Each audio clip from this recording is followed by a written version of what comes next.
just a little bit.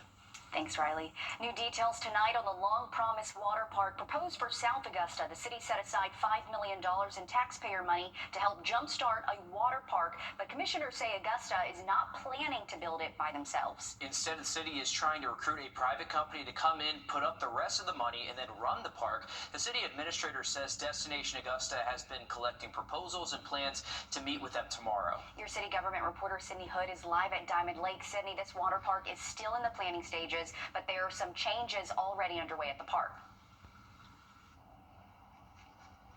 Well, with some South Augusta neighbors asking for an update to that proposed water park, we wanted to come out here and get a look at some other projects neighbors have been asking for updates on and have been asking commissioners to improve on, starting here at Diamond Lakes with some new shaded areas that are currently under construction right now. Diamond Lakes Park is the place neighbors say should be thriving. A lot of space, a lot of opportunity.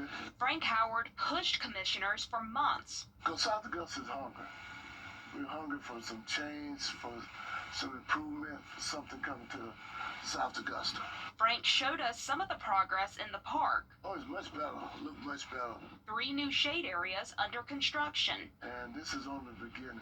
And he's not the only one pushing for updates on projects in the area. It's not for me, because at my age, I'm kind of, looking at the rocking chair. But I'm thinking about how it could really help Augusta grow. Melvin Ivy is talking about the $5 million set aside to help jumpstart the proposed water park, which was approved by voters in 2021. I think Diamond Lakes is the ideal location, and here's my reasoning, is because Diamond Lakes is over 250 acres, and all you need is, depending on the size. The water park is still in the early planning stages, and neighbors hope that means they'll see movement soon. We're looking forward to the water park, but don't like that on the menu. Don't tell us that we have steak on the menu when we wind up with bologna. So if you're gonna bring a water park over here, bring a water park that's gonna be satisfactory to everybody in South Augusta. Not only South Augusta, but whole Richmond County. And of course, we will continue following this, bringing you updates as the city administrator meets with Destination Augusta tomorrow about that proposed water park. And again, we're going to stay on top of this because, as you can see right there, there are several neighbors who are asking about it because South Augusta is hungry. You just heard it. Okay, thanks for that update, Sydney. And again, just planning stages, nothing final just yet, so we'll be sure to keep everyone updated once we know more.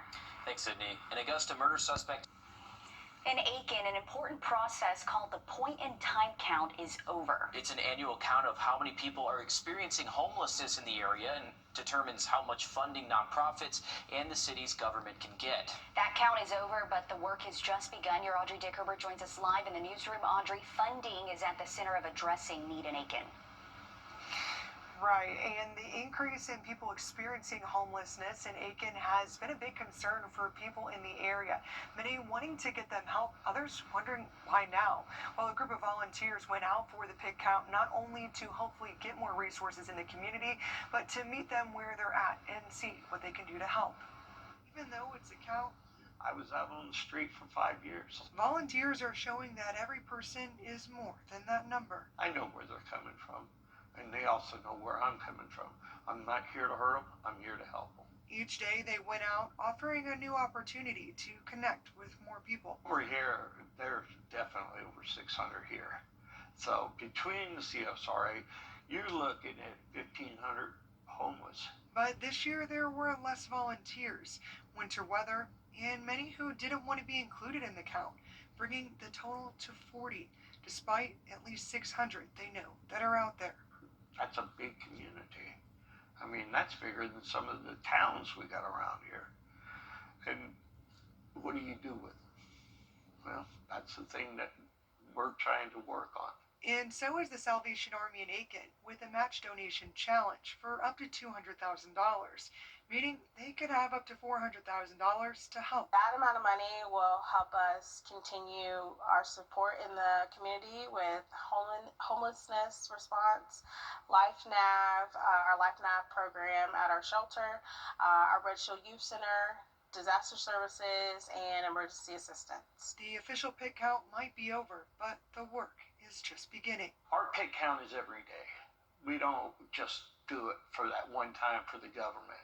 We're out there counting each of these people every day and make sure they're still there the next. The Lost Sheep Ministry is also asking for the public to donate MREs to help feed those in need in our community. We'll have ways you can donate to them and the Salvation Army in Aiken on our website, wrdw.com. All right, thanks for that, Audrey. Just listening to some of those numbers, it is alarming, but we do know how important this funding is for people experiencing homelessness and the local governments, too.